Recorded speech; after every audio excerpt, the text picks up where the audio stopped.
2011 January C4 had quite a few trig questions in them. They're not particularly hard, so we'll just run through them. The first one is that wee equation there. So first of all, use your expansion, sine A plus B. Just put brackets there because that's 2. So it's sine A cos B plus cos A sine B. And I would just work out those values for cos 60 and sine 60. Taking through your 2 now.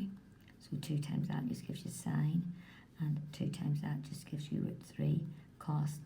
So cos and sine, I would divide here by cos. Cos divided by cos. Sine divided by cos is tan.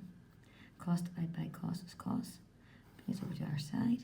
So you have tan x equals 1 minus root 3, which is minus 0.732.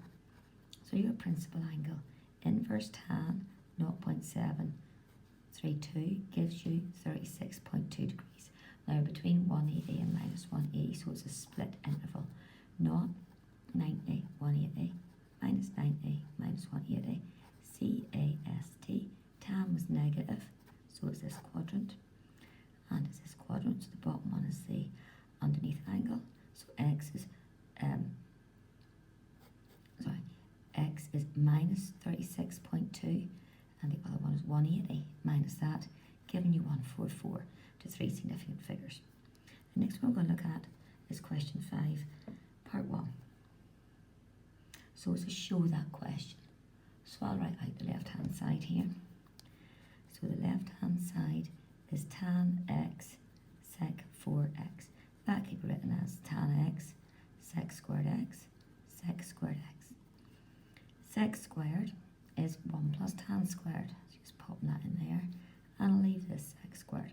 And you times out your bracket, tan x times sec squared, and tan times tan squared is tan cubed, sec squared x, and that is all they were looking for on the right hand side. So it's quite a simple one there. Question 8. So we're looking at the function sine x between minus 90 and 90. So before we go any further, I'm just going to get that in my head, what that looks like. So the sine graph is the one that starts here. So it goes up to pi over 2 and up to 1. And it goes down here to at minus pi over 2 and down to minus 1. So very smooth there. Let's draw it again. So 8.1. That's a better look. Do it all in one. So pi over 2 minus pi over 2 goes up to 1 and down to minus 1. Now I want the inverse of that.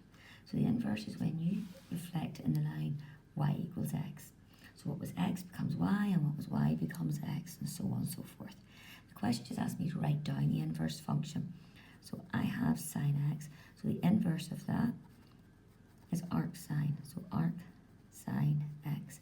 And the range of that, do you remember what was x is now becomes y's? Because it's the inverse, that is your range. And your domain, because you've flipped this around, is 1 to minus 1. Part 2. Find the composite function gf, and f is the modulus. So starting at gf, so g, my f function is sine x, g is moduling the whole thing and stating its range. Now if you think of a sine graph, it goes from 1 to minus 1. If you modulate, I'll just draw a wee graph here. So, and remember you're restricted. So down to minus 1 and up to 1. So if you modulate the whole thing, anything down in the bottom half is reflected up. So we'll just draw that to show the picture. So pi over 2 minus pi over 2 and 1. So the question says, what's the range? The range of this, so GF, goes from 1 and goes down to 0. And the last bit of that question is sketch the graph. And I've already sketched the graph there. So that's part 3 answered.